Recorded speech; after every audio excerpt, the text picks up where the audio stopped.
আমরা চাচ্ছি ডেভেলপারের চুক্তিটা বাতিল করার জন্য। কারণ যে ডেভেলপার কোম্পানি চুক্তির মধ্যে স্পষ্ট বলা আছে যে চুক্তি সম্পাদনের পর থেকে 18 মাসের মধ্যে নকশা অনুমোদন করবেন।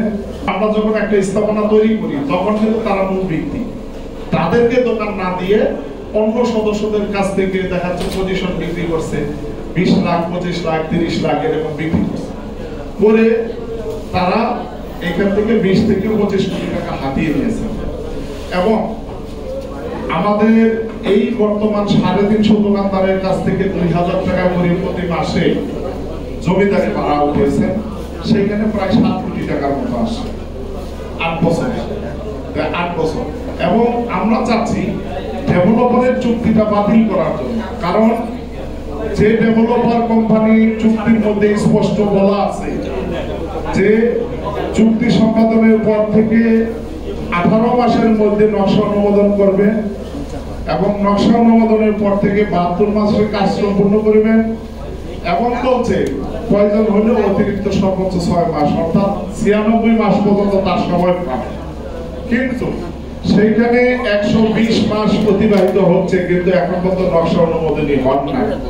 এবং এই ডেভেলপারের যে চুক্তি হয়েছে সেই চুক্তির মধ্যে যে আমাদের সদস্যদের কোনো লাভজনক বা কোনো পক্ষ নাই, এটা হলো অসমাপ্ত চুক্তি হয়েছে যে চুক্তি সদস্যদের বিপক্ষে।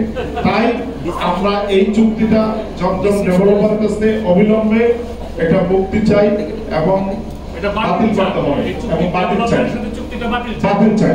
এবং আমাদের বক্তব্য সদস্যদের একটাই কথা, বিশেষ সাধারণ সভা হয়েছে সেখানে সবার সম্মতি হয়েছে যে আমরা নিজেদের সম্পত্তি নিজেরাই করবো আর ডেভেলপারকে দিব। এটাই হলো আমাদের মূল বক্তব্য। তারা আমরা বিগত যে ফেসিসরা যে সব দোকান বেচা বিক্রি করেছে, যারা আওয়ামী লীগের দোকান আছে তাদেরকে উচ্ছেদ করে, যারা দোকান হারাইছে তাদের তদন্ত করে তাদেরকে দোকান দেওয়া হোক। আমরা বলি নাই একটা যে আমাদেরকে আরেকজনকে দোকান দেওয়া হোক। যারা সঠিক পাবে তারা প্রত্যেকেই অ্যাপ্লিকেশন করছে আমাদের বাজারের যে সমিতির অফিস আছে সেই অফিসে বর্তমান সভাপতি এবং সম্পাদক করা হয়। তো সেগুলো তদন্ত করে তারা দিতে পারে দোকান যে কটা আসে সেই কটাই দিয়ে যদি মনে করে। এবং তো এখন আমাদের যে বিষয়টা হয়েছে আমরা একটা 49 করছি, মানে সমবায় আইনের হইলো সর্বোচ্চ আইন হলো 49, মানে 49-এর 1-এর উন্মত। এটাতে বিগত 16 বছরের হিসাব তারা সর্বোচ্চ টানতে পারে। সেই হিসাবটা টানার জন্য আমরা তাদেরকে একটা চিঠি দেই, চিঠি দিলে পরবর্তীতে তারা একটা তদন্ত টিম গঠন করেন যাহা প্রক্রিয়াধীন আছে।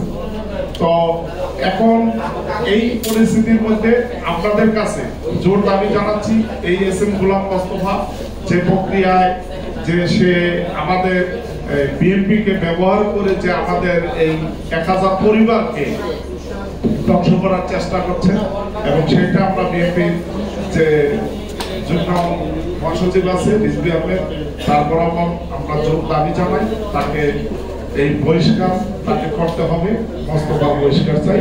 এবং পাশাপাশি আমরা এই বাজারে যে সদস্যরা আছে নিরহ তারা যেন তাদের সম্পদ ফিরে পান এবং যে অনিয়ম হয়েছে সেই অনিয়মের যাতে সুষ্ঠু তদন্ত হয়, সেটা যাতে ব্যাহত না হয়। আপনাদের মাধ্যমে আমরা আমাদের ঢাকা মহানগর উত্তরের আহ্বায়ক ক্রীড়া বিষয়ক সম্পাদক জনাব আমিনুল হক সাহেবের কাছেও আমরা দৃষ্টি আকর্ষণ করি, যেহেতু উনি ওনার এলাকা, উনি এটার প্রতি যেহেতু উনি বাজারে গিয়েছেন এবং যাতে এই কাজটা দ্রুত সময়ের মধ্যে দোকানগুলো ফিরে পায় সেই অবৈধ দোকানগুলো উচ্ছেদ হয়।